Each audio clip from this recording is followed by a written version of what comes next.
Welcome back to Good Morning San Diego. Time now is 6:41. You might have noticed there were some pretty big basketball games played over the weekend, and there's another big one tonight as Houston and Florida prepare for a national title game. Joining me now to discuss the recent matchups in both the men's and women's college hoops is former NBAer, college player, broadcaster, life coach, Mr. Jim Brogan. Mr. Brogan, welcome back to KUSI. Great to be here. The madness is about to be over. Yes, but there are folks in Duke that are just, are still on the verge of,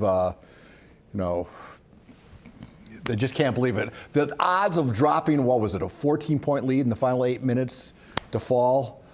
We're going to show some stills of it. We're not allowed to show pictures of it anymore. But your thoughts about Duke? Was it a choke or was it just a great Houston rally? I think it's a combination of both. Duke, unfortunately, collapsed. They did. You had the lead. You had double-digit lead with 3 minutes left to go. And all of a sudden, they seem to get out of what they do. And credit Houston. They are a team that they constantly put pressure on people.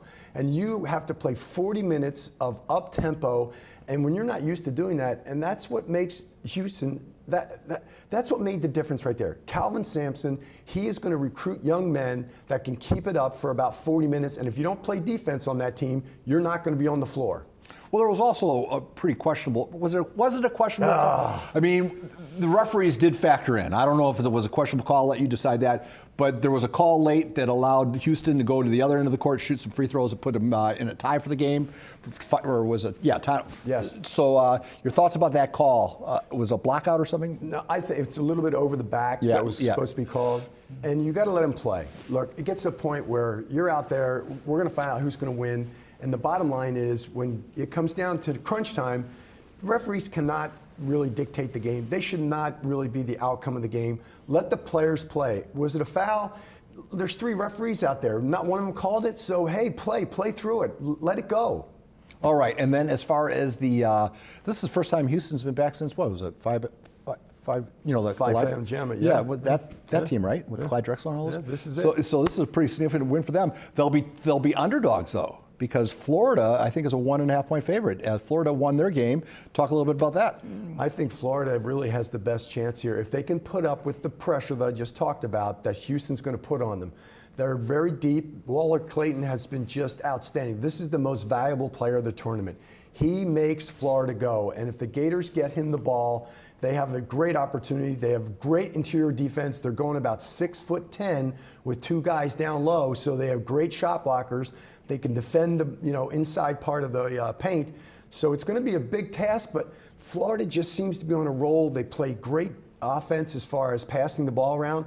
And when you have one player like a Walter Clayton Jr. that can penetrate, dish out to other players, create for himself, that's a big key that's going to make it, Florida give them the edge. Well, if you look at the both teams are 35-4 going into tonight's title game.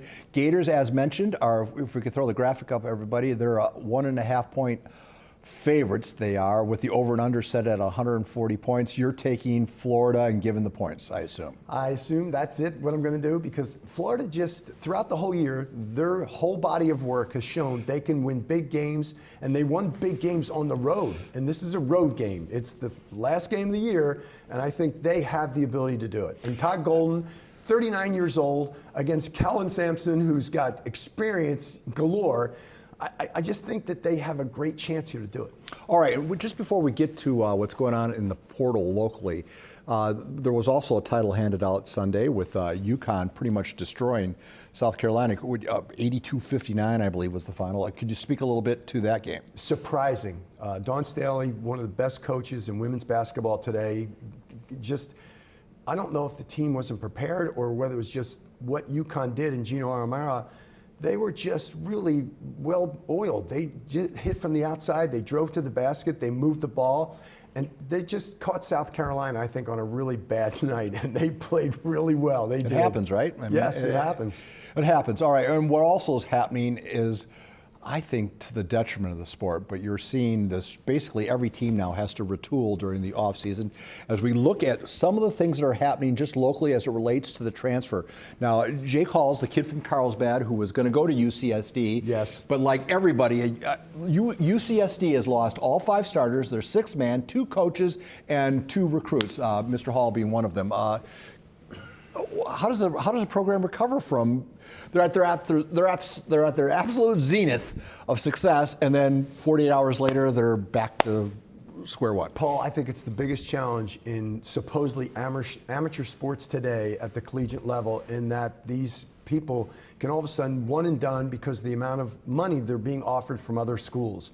So you really can't build a program. You can build something for a year, but then the ethos of what you're doing, it goes away because of free agency. And that's what college sports has become, is become free agency, and it's one and done, and what can I get offered somewhere else? So I feel for these coaches that put time and effort, energy into building these young men and young women, and next thing you know, they get up and leave. Boyd, there you saw the guard for San Diego State went to Wisconsin. Magoon we have going back to San Diego State, but that's pending the NBA draft, right? Depending on what the pros say, and probably he's going to do some workouts for some people, and if he gets the right advice, if you're not going in the top 30, I wouldn't go. Come back another year, work on your skills. Brian Dutcher and his staff can help you tremendously. His price tag is only going to go up. Very much so. All right, we will talk again, sir. Thank you so much. I know what you'll be doing tonight. I think a lot of people are going to be watching tonight's title game, so enjoy that, and we will talk about it more tomorrow. All right, that's it with Mr. Brogan.